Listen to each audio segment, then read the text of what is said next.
नमस्कार। आज हम एक ऐसे हीरे की कहानी जानेंगे जिसका इतिहास स्याही से नहीं बल्कि सल्तनतों के खून और ताकत से लिखा गया है। ये कहानी है कोहिनूर की। अब आप सोच रहे होंगे एक हीरा कैसे सल्तनतों को बना या बिगाड़ सकता है। सुनने में शायद थोड़ा अजीब लगे, है ना? पर जब बात कोहिनूर की हो तो ये कहानी से ज्यादा हकीकत है। ये सिर्फ एक पत्थर नहीं है, ये तो समझिए इतिहास का एक जीता जागता गवाह है। तो चलिए मेरे साथ इस सफर पर और देखते हैं कि कैसे इस एक हीरे ने बड़े बड़े साम्राज्यों की किस्मत लिख दी। हर कहानी की एक शुरुआत होती है और कोहिनूर की कहानी शुरू होती है करोड़ों साल पहले धरती की बहुत बहुत गहराई में। तो चलिए जरा वक्त में पीछे चलते हैं और जानते हैं कि ये लाजवाब हीरा आखिर बना कैसे। जरा सोच कर देखिए, आज हम जिस शानदार हीरे को जानते हैं वो असल में है क्या? बस कार्बन? जी हाँ, वही कार्बन। धरती के सैकड़ों किलोमीटर नीचे जब जबरदस्त गर्मी और दबाव पड़ता है तो कोयले जैसा मामूली कार्बन दुनिया के सबसे सख्त पत्थर यानी हीरे में बदल जाता है। ये सचमुच कुदरत का एक करिश्मा है। और सुनिए, ये कोई छोटा मोटा हीरा नहीं था। जब ये जमीन से निकला तो इसका अंदाजा लगाया जाता है कि इसका वजन 793 कैरेट था। जरा सोचिए, 793। आज के ज़माने में तो हम इसकी कल्पना भी नहीं कर सकते। तो जाहिर सी बात है, इतना बड़ा और इतना नायाब हीरा देखते ही देखते दुनिया की सबसे कीमती और ताकतवर चीज़ों में से एक बन गया। इतिहास की किताबों में इसका पहला पक्का जिक्र हमें 1304 में मिलता है। ये भारत की मशहूर गोलकुंडा की खदानों से निकला था और उस वक्त ये मालवा के राजाओं के पास था। उनके लिए यह सिर्फ कोई गहना नहीं था, बल्कि उनकी ताकत और उनके राज का सबसे बड़ा सिंबल था। लेकिन कोहिनूर की कहानी सिर्फ इतिहास की नहीं है। इसके साथ जुड़ी हैं कुछ ऐसी कहानियां और अफवाहें जो इसे और भी ज्यादा रहस्यमयी बना देती हैं।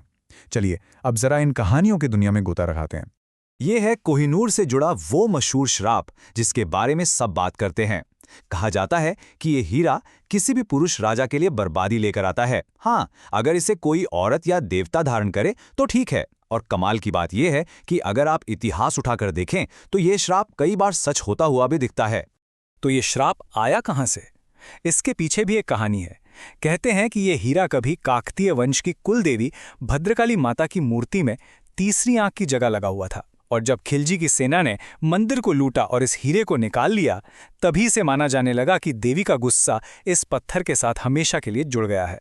और यहीं से शुरू हुआ कोहिनूर का वो लंबा और खूनी सफर, जिसमें ये एक हाथ से दूसरे हाथ, एक सल्तनत से दूसरी सल्तनत घूमता रहा। अब ये सिर्फ एक हीरा नहीं था, ये जीत का सबसे बड़ा इनाम बन चुका था। जरा इस सफर पर एक नजर डालिए। काकतीय वंश से खिलजी के पास, फिर मुगलों के पास, वहां से ईरान के नादिर शाह के पास गया, फिर अफगानिस्तान और फिर वापस आया पंजाब महाराजा रणजीत सिंह के पास। इस एक हीरे ने न जाने कितनी सल्तनतों को बनते और बिखरते देखा है। ये इतिहास का एक खामोश गवाह है। अपने सफर के दौरान ये सबसे आलीशान जगह पर भी रहा। मुगल बादशाह शाहजहां ने इसे अपने मशहूर मयूर सिंहासन यानी तख्त-ए-ताऊस में जड़वा दिया था। सोचिए जरा, उस सिंहासन की क्या शान रही होगी, जिसके ताज में कोहिनूर चमकता था। ये मुगल सल्तनत के वैभव की पहचान था। अच्छा, तो इसका नाम कोहिनूर पड़ा कैसे? बड़ी दिलचस्प कहानी है। हुआ यूं कि 1739 में जब ईरान के नादिर शाह ने दिल्ली पर कब्जा किया तो उसकी नज़र इस हीरे पर पड़ी।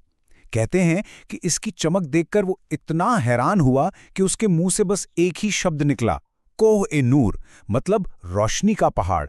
और बस वही नाम हमेशा हमेशा के लिए इसके साथ जुड़ गया।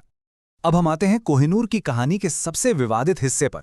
वो हीरा जो सदियों से हिंदुस्तान की शान था, वो आखिर लंदन कैसे पहुंच गया? ये कहानी धोखे, ताकत और सियासत की है। ये सब हुआ 1849 में, जब अंग्रेजों ने सिखों को हराकर पंजाब पर कब्जा कर लिया। उस वक्त पंजाब के महाराजा थे दलीप सिंह, जो महज एक बच्चे थे। उनसे लाहौर की संधि पर दस्तखत करवाए गए, जिसके तहत उन्हें कोहिनूर ब्रिटेन की महारानी विक्टोरिया को तोहफे में देना पड़ा। बस यहीं से कोहिनूर का इतिहास हमेशा के लिए बदल गया। लेकिन लंदन पहुंचकर भी कोहिनूर की कहानी थमी नहीं। वहां महारानी विक्टोरिया के पति प्रिंस एल्बर्ट को लगा कि इसकी चमक कुछ कम है, तो 1852 में इसे दोबारा तराशा गया। इस प्रक्रिया में इसका वजन 186 कैरेट से घटकर सिर्फ 105.6 कैरेट रह गया। वजन तो कम हुआ, लेकिन इसकी चमक कई गुना बढ़ गई। तो आप सबसे बड़ा सवाल, इतना सब कुछ होने के बाद आज की तारीख में कोहिनूर आखिर है कहां और इसे लेकर क्या चल रहा है? चलिए आपको बताते हैं। आज ये हीरा लंदन के मशहूर टावर ऑफ लंदन में शाही खजाने के साथ रखा हुआ है, जहां इसे कोई भी जाकर देख सकता है। ये महारानी एलिजाबेथ की मां यानी क्वीन मदर के ताज में लगा है, लेकिन इसे लेकर विवाद आज भी जिंदा है। भारत, पाकिस्तान और अफगानिस्तान तीनों देश इस पर अपना हक जताते हैं। शायद इन्हीं विवादों की वजह से अब ब्रिटेन का शाही परिवार इसे पहनता नहीं है। आपको याद होगा 2023 में जब किंग चार्ल्स की ताजपोशी हुई तो क्वीन कैमिला ने भी इस हीरे वाला ताज पहनने से मना कर दिया था, ताकि कोई नया विवाद ना खड़ा हो। तो अब ये एक गहने से ज्यादा एक ऐतिहासिक चीज बन गया है। तो आखिर में हम उसी सवाल पे वापस आते हैं, ये कोहिनूर क्या है? क्या ये सिर्फ एक बेहद कीमती पत्थर है, या फिर ये सल्तनतों के बनने बिगड़ने का, इंसानी लालच और ताकत की लड़ाई का एक खामोश गवाह है? इसका जवाब शायद हर किसी के लिए अलग है। आप क्या सोचते हैं?